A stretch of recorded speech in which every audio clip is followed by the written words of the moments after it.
If you want to learn techniques, let's do easy peasy fishing. All right, that time of year, we're in the middle of February and March is right around the corner, right there. So it's time to get my offshore equipment just right. So I spread it on this table and I start fixing and cleaning. So I'm a spear fisherman, always been. Shallow, deep water, that's what I love doing. Freediving, of course. But when everything changed with the regulations gotten tighter and I gotten older, I had to learn how to fish. Basically, because I still love fishing, whichever way you can do it, you know. And that being said, I went through a whole crap load of tackle. I seen millions of YouTube. So what I'm doing here is make it easy peasy. I'm gonna give you some lures, some techniques, and basically you'll learn on your own, but you're gonna catch. You don't have to go to the extremes. Oh, I'm gonna buy that lure because you saw a great video. I want you to realize a lot of people catch fish and they're sponsoring a lure. And they'll put that lure on that fish after they caught it with live bait or something else. Don't spend money on major lures when you're starting. Just use the basics. And as you fish and catch, you change it up the way you want.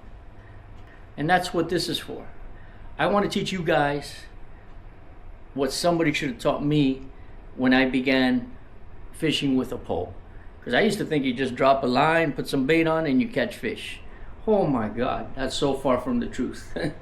It's to catch good quality fish and be a little more consistent, you have to fish certain techniques, certain lures. But I don't want you guys to go out there and buy all this crazy stuff.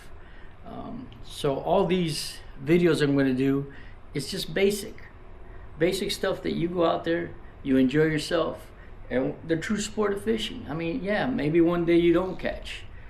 So that's what these videos are for. Save you some time, some money, and some effort that goes useless, basically useless effort. Because I spent a lot of money on rods, reselling them later and getting better rods. And now that I learned, I'm not by no far I'm the best, nor am I like a guide. Your best bet is to go out with a guide and learn how to fish through with those guys. They really teach you techniques and how to find spots and all that stuff. Those guys do it for a living. Easy peasy, that's what we want to do. Easy peasy fishing. So the question is, what do I use when I'm trolling for tuna on the humps? There's only two. That's it. It's very simple. I'm a simple dude. I don't like to complicate shit. Either I catch or I don't catch. So I use, when they're under me and they're not really on the surface, I use two of these teaser lures, which you can get on, I think it's, they're called Jaws, on Tuna. Forgot the name, but I'll put it in my description. But these work very well when they're under you. You know, they'll come up and grab these. And the reason why is there's 1, 2, 3, 4 teasers, and then the monster hook. This is the guy that catches them. They might hit your teasers, but eventually they'll go for this guy.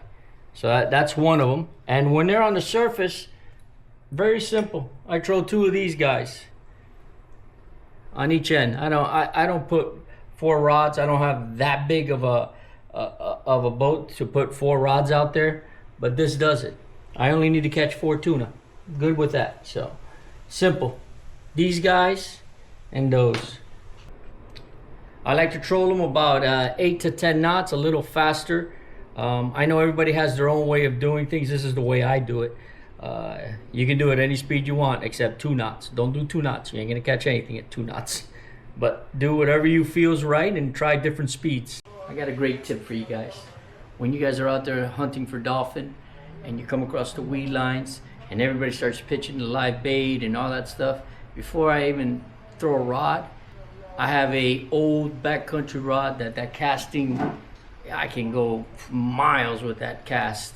What I do is I cast out into the weed lines these backcountry lures right here, these guys, either one, and I toss them back out the weed lines and I just run that reel hard, coming, just to see if there's any dolphin under the weed line, and guaranteed if they're there, they'll go after this. They might not bite it, but they'll go after it. I did catch one or two, but you'd be surprised how fast they come up. So you don't have to waste a lot of time with the weed lines. Well, the first thing you got to see if there's any bait along the weed lines. And once you see some bait, this looks a lot like the bait. And I work that weed line like if it was an island. So I'll get around without putting the boat very close. I'll probably be 100 yards off, and I'll cast that sucker, cast reel, and you'll see all the bait fish come up to the boat. And the bait fish start coming up the boat, and guess what? If the bait fish leave the weed line, the dolphin come up to eat. It works 90% of the time. This is my secret weapon. These guys right here. Look at that. You wanted you chase that? Chase that shit. Hell yeah. This is the stuff. This is the secret weapon for dolphin. You always got to have a couple of these little plastic shrimps because they work great for triple tail. You're out there fishing for a dolphin, whatever, you come across a weed patch or something floating, there's full of triple tail. This is what I use. For triple tail, try not to fish with the sun behind you because that shade causes them to be a little freaky.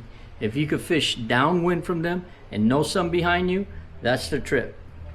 When it comes to kingfish, I love these stinger rigs. They're made from tackle, crafters. You get them online. They're cheap, but this works fine.